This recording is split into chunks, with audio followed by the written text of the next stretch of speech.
Welcome to the Haymaker MMA Show with your hosts, Tanasha and Ian Wall. Whoa, new bougie ass room? I'm in Atlantic City, dude. Oh, nice. What are you doing there? Yeah, I'm at the PFL bubble. Oh, you're in deep, bro. Yeah. You're behind, for real. You're behind enemy lines, bro. That's sick. Yeah. Yep, not too bad. I mean, it's pretty boring. First 2 days I had to fully quarantine, do nothing. What do they got you doing besides that? What's the When I start, it's called training and cleaning. So basically I have to make sure that fighters get to their reporting times on eat at the right time, go to the gym at the right time according to schedule, check them in and stuff, and then a lot of disinfecting mats and bags and all that good stuff. Dude, that's sick. Fucking Yeah, I'll literally be checking in Anthony Pettis, alright, you're on time and shit like that. It'd be some fucked up shit if they got you on Pettis to start it all, but That would be sweet though. that would be unreal, yeah. Fucking A. What's the next card coming up? We'll do a breakdown for the, or maybe you're not allowed to. So I still gotta talk to them. I'm gonna ask them if I can do weekly articles on MMA Island for PFL, talk about them on my podcast and all that stuff. Right. I literally haven't seen anybody. I saw my boss when I came in and then just now. But she's super busy and running around and shit. But tomorrow I'll find out more about everything. I'm bummed about Till, bro. I'm upset that DERN. I know. Till on ABC is fucking what the fuck, dude. Till on ABC, yeah, I like that. I like the ring to that. Now, granted, I still think Vettorri was going to end up winning that fight. But no, I thought Till was going to win. Interesting, yeah. Vettorri really impressed me in his last fight with Yeah, that was beast. Jack Hermanson. Short notice, he beat up Hermanson. Yep. Dropped him a couple times. Hermanson's a beast, too. He's beating some good-ass dudes. I was really big on Hermanson for a little while. At the quick Gastelum finish. Yeah. Made Gastelum's record kind of look like he was coming to the end of his rope, but he bounced back. But good to see Mike Perry and my boy D-Rod in here to start the main card off with a bang in the welterweight division. You're looking at Daniel Rodriguez, who's him and Mike Perry kind of have the same kind of style where they're always going to be exciting. They're always going to be in it for a good fight. D-Rod has bricks in his hands. He's got clipped a couple of times. He's 34 years old, but he's mainly striking. But he's also got a pretty good jiu-jitsu background. I don't know if he's a black belt or not, but 10th Planet Jiu-Jitsu background. He's got some good submissions to fall back on. I think he had his first fight in the UFC, guillotine Tim Means, who we just saw Tim Means beat Mike Perry. MMA math doesn't add up, but something to definitely think about. I think this is a good matchup. Definitely going to be an exciting fight. How do you see this one playing out? I like Mike Perry, honestly. I just think he has way more experience in the UFC. He's last fight, he clearly didn't give a shit. He had no trainer. He missed weight by 10 pounds or something. I think he would have beat Tim Means if he would have stayed focused, trained with a real gym and stuff, which he's doing right now. Where's he at now? I can't tell you exactly because he's moved around a couple places. Right, but he's got a real camp. ESPN says Fusion Excel. Huh. But he's definitely got a real camp under him this time. Yeah, definitely going to do that. I think he's where Colby's at, in Miami, which is, I don't know. Colby calls it Colby Covington Inc., so that's kind of absurd. But yeah, I think he's focused now. He has a kid and everything. I think he really wants to do well. I like D-Rod, dude. He's fast and strong, but he couldn't do shit against Dalby last fight. Dalby was mixing it up, which Perry won't, but I think Perry's just better on the feet, and Perry also has a lot of power. If you remember that Instagram live chat with Darren Till and Perry was yeah, dude, I gotta focus up. I gotta do the right things and everything. Obviously there was a lot of jokes and jabs and that, but I think Mike Perry gets it done. I like the underdog money too. Yeah, I was just looking up the line here. Mike Perry, I just can't trust him with shit. You're absolutely right. He has more octagon experience. Had a good fight with Paul Felder. They came out with a split decision win. Had some crazy fights. You kind of forget how long he's been in the UFC. He's been in here for a good 5 years now. And always was explosive, finishing guys, bloody fights. And I feel like the fights he loses, besides the Jeff Neal one, are the fights that he doesn't really give a shit in, or like he just like seems to be in his head and he doesn't perform. He doesn't kind of show up. So like for that reason, I've told myself I can't lean or I can't bet Mike Perry. I think he does have a better shot of winning this. I think it's a 60-40 split. But I couldn't bring myself to looking at some parlays to make this week. I couldn't bring myself to trust Mike Perry with my money this week. Like even in the loss to Vicente Luque was a great fight. You can see what Vicente Luque brings to the table. Just a professional, and it wasn't like Luque had like a really shit night. It wasn't his best performance, but it's not like he had a really shit night. Mike Perry's just a great fighter when he puts it all together. It's just if he's gonna do it or not. And I love D-Rod. I'm gonna stay away from this fight. I'm not gonna bet on this one, but I would say Perry would win. But I'm rooting for Daniel Rodriguez. I think he has like about a 40% chance of winning this one. Depending if, like I said, Perry shows up or not. I think D-Rod always shows up, but he doesn't have the same skills or God-given gifts as the other guys. So we'll see. Yeah, I like Perry. I'd throw a straight money line on him. Whatever one unit I got at the time, I'll throw on him. Yeah. Also, I about a year ago, I used to be I would root for Mike Perry guy. I'd wanted to see him do well, but I feel like he's had a string of some fuck ups where I've been like, Mike Perry might just be some fucking idiot, dude. Like let's hope he's changed though. After the kid and everything, let's just hope he stops beating people up on the streets or whatever he's been doing. Like just saying nonsense. Gotta get smarter, weight, Michael. just not focused. Gotta be smarter, Michael. Yeah. Moving on to these chicks, you wanna intro them? Yep. We got Nina Ansaroff, or should I say Nina? I was gonna Nina say, Nunes. or Nunez. Nina Nunes. Isn't it funny how distinct it is that Amanda wears the pants? Like Nina carries the baby, Nina takes the last name. It's just funny. Amanda would wear the pants if she was married to a dude. Exactly, as well, that's the point I'm making. Just Amanda is such an alpha that it's still she still has to assume it. She's a goat. Like she's wearing the pants and anything.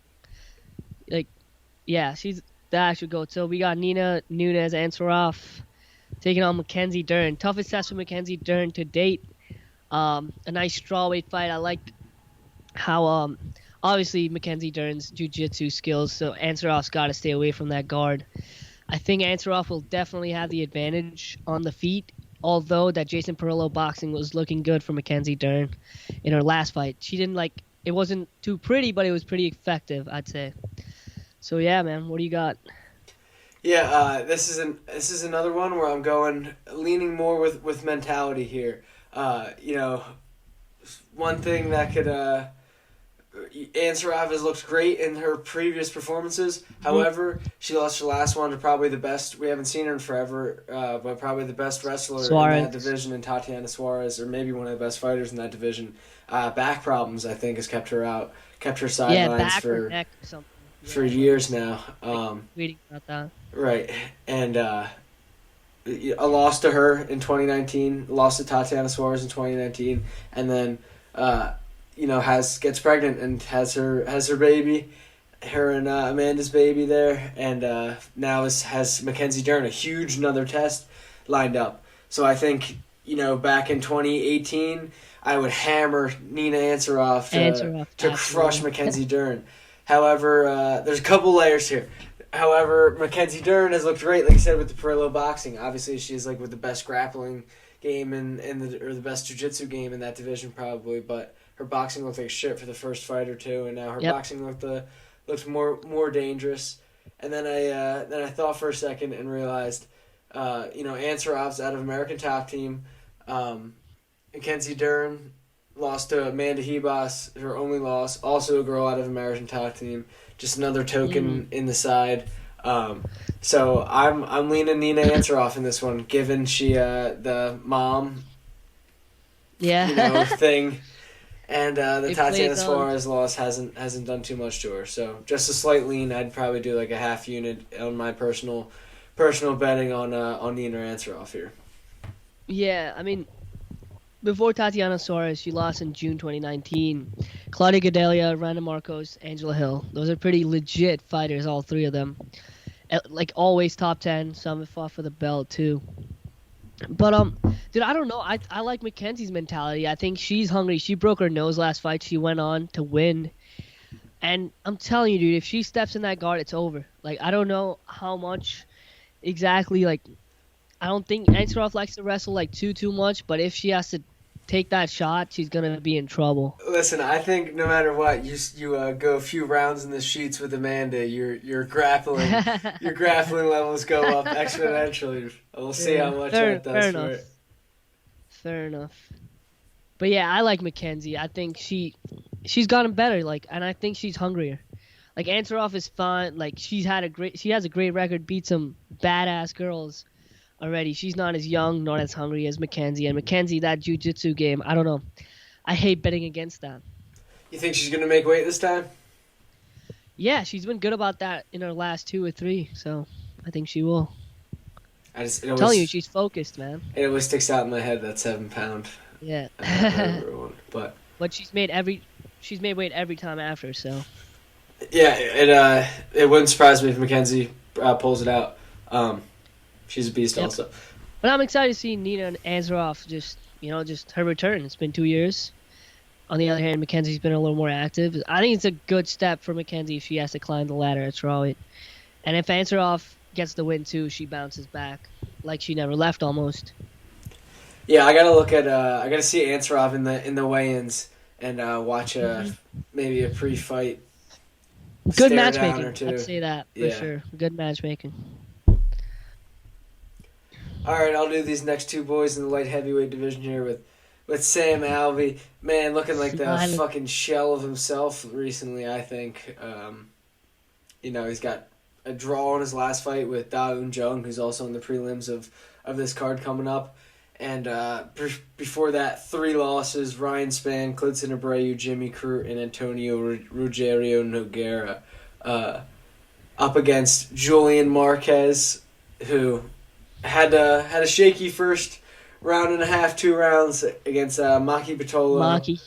And who's a dog. I'm a big fan of him. I'm upset that he kind of lost because he's been racking up some L's, but he's a really exciting fighter.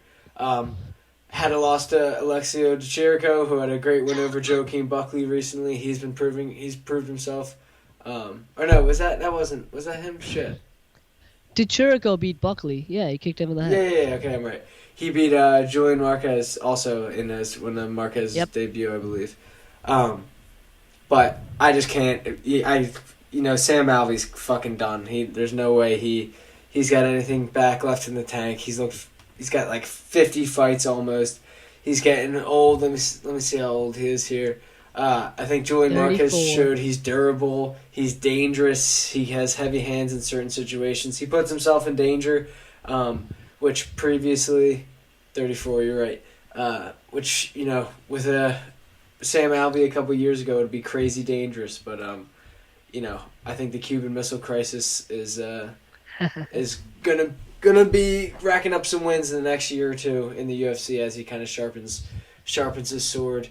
And yeah, as much as it is, I like Julian Marquez. It's more so that I think Sam Alvey is just his years are behind him.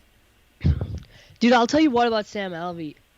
He gets going like after a round and a half. If you look at a split decision against Ryan Spann, that was the Tony and Gaethje card, I believe, and then the Da Un Jung. Dude, he was getting rocked, and then he came back to win the last round. The draw against Da Un Jung was like well deserved. He earned that shit, so he can take a beating too. Fucking smiling Sam Alvey. He just looks like he's not a fighter, but he's a badass, I think, dude. But like you said, Julian Marquez, knocked out Phil Haas, Dana White's Contender Series, beat up Coconut Bombs. I like Maki Pitolo as well. He submitted him after taking a few shots early on. So, I was actually gonna stay away from it because Sam Alvey knows how to deal with like the young guys, and Marquez is relatively inexperienced. So I don't know. I just think if I had to bet, I'd say Julian Marquez, but I'm not gonna touch that because Sam Alvey's lost me a couple bucks on Down Jung just because he pulled off the draw. Well, hopefully that pushed for you. Yeah, I'm. This is a guy that I think I'm hammering pretty hard on this card. Yeah. Maybe by submission also, just because I think he'll be able to take him down, especially if Alvey tags him with an overhand left, which is I think really his only path to victory is a good couple overhand lefts. Who's he gonna call out this time, Marquez, after Miley Cyrus? I hope he stays on Miley Cyrus. Keep that shit up, I think bro. so too. You blew it last time. Ask for another he chance. Fucked up last time. I know. That's exactly what he has to do. That would be sick, dude. That'd be sick for the sport. Miley Cyrus gets involved. We get a celebrity couple in there. Like that'd be awesome. I just realized that's what the UFC needs: a damn celebrity couple, like a big mainstream celebrity couple. Amanda Nunes, Nina Ansaroff doesn't do it for you. That's not. I mean, like a Miley Cyrus. Yeah. So So like one of the guys gotta like find like a model or like an actress to date. Yeah, I can't even think of like one of the really top famous. guys. Yeah. Yeah. Like Tito Ortiz. Tito Ortiz had that as his fucking charm. Look what happened to that. Yeah, true. Maybe I'm trying to think of any like the famous soccer players. Or, I don't know. I can't think of any famous it's like when women. Ronaldo right now. used to date like Irina Shayk and stuff like that. Right. Well, they'll figure it out. That's for them to figure out, Dan. But just watch out. Don't let what happened to Tito just happen to them. Well, not everybody has the silver-tongued assassin Chael Sonnen sit next to them, so you might be alright. Yeah. But you want to break down this co-main? Yep. Oh, this is a good one. We got a featherweight fight in Arnold Allen taking on Super SODIQ YUSEFF, another man from Nigeria who's done really well. Arnold Allen's fucking good too. He's very well rounded. He's beat some tough guys, Melendez, Nick Lentz, Amir Khani he beat. And then SODIQ YUSEFF has a lot of power, I think, for 145 especially. He's fast as well. He's beat Touchy Feely, Mike Davis, and then he's had a bunch of knockouts too in the UFC. So, I mean, I don't know. I like SODIQ YUSEFF in this one. What do you think? I do too. Arnold Allen looked great in his last fight against Nick Lentz, but Nick Lentz, to be honest, no disrespect, can sometimes make strikers look a little bit better than they are. His hands look super sharp, but he didn't look good when Nick Lentz was pressuring forward and Arnold Allen was going backwards, and that was a note that Nick Lentz's corner made, I think after like the second round or something. And SODIQ YUSEFF, even though he's not pressuring forward for a takedown or pressuring forward for the clinch, he fucking comes forward and throws bombs. And, there's always a puncher's chance of that. Arnold Allen definitely has good enough striking to maybe catch him coming in, but there's nothing in SODIQ's previous fights that said he's not durable enough to keep that continuous brawl going, and he's pretty much always come out on top whenever that brawl has gotten to those levels. Andre Feely was so game, came forward with big, great jabs, and it was just like, shit, he can, such a valiant effort, but SODIQ was just so strong, and the takedowns too. If Arnold Allen isn't having success on the feet, I think if Andre Feely has got his back, wrapped him up, and SODIQ kind of just used that stand-up defense, I think he's stronger than a motherfucker, so Arnold Allen definitely is a rising prospect, but SODIQ YUSEFF is kind of a bully on the other side. Yeah, I like that you bring up if it's like a dirty fight, SODIQ always comes out on top because he's just like that much stronger and that much more crisp with his striking. We'll see. I kind of hope it's like that, like a banger. Just stand and bang. Yeah, there's a couple fights in this card that should be some good bangers. Dana would love it if SODIQ pulls out one of those, just standing and cracks him or something like that, but we'll see. Yeah, the UK needs some boys to represent too, with besides Leon carrying the torch. the main event here with the fucking big mouth Kevin Holland with a real stinker in his last one with against Derek Brunson. You know, the big criticisms that he didn't really give a shit. He got on the taken down. He was talking to Khabib ringside. He was like talking shit to Derek Brunson, but was doing nothing to get back up. So hopefully this is a sign that he's looking for redemption here. Had crazy great performance in 2020. Did he win Fighter of the Year or breakout? 5-0 in 2020 with 3 finishes, I believe, 3 or 4 finishes. Did he win? Did he win that award or whatever or some shit? Yeah, he should have. He should. Yeah, okay. I don't even know if there is one. But that's good. Yeah. But has looked great. Then on the other hand, you got Marvin Vettori, who low key has been a killer. He's coming in or like you look at the Israel Adesanya fight, split decision loss. The closest anybody's come so far to beating, or actually, I can't even say that anymore. I totally forgot about the Jan fight in my chronology of it all. Yeah, at least in their division, their weight class, split decision there. Then 1, 2, 3, 4 finishing his last win with Jack Hermanson. It was a decision, sorry, and it was just a great 5-round fight. Could have been stopped. All the scratches. Remember all the cuts and shit on his neck? That's crazy. Yeah, dude, he's a wild motherfucker. Yeah, but I think it should be a good fight. Who wins it? Dude, you're right about Kevin Holland. He tried to entertain more than win when he's entertaining when he wins, if you know what I'm talking about. But Marvin came in short notice and looked fucking awesome against Jack Hermanson, who's a beast. And I think he's just too big, too strong for Kevin Holland. Vettori likes to make it dirty, and I think that pressure he puts will be too much for Kevin Holland. Holland also got beat up for 4.5 rounds in his last fight, which was a month ago, or not even, I don't know, against Brunson, and then he didn't do much. He said he's learned his lesson, and he wants to show up and do the right thing, and instead of talking, he wants to win. So let's hope we see some of that, because he is a phenomenal striker. If you think about what he did in 2020, he was 5-0. He knocked out 3 people, submitted 1, and he's fucking good. We can't discredit him just based on his last performance, because Brunson's a badass too. I think Vettori is right though. I think that's the pick. He's fully ready. He looked awesome in his last fight. Won his last 4.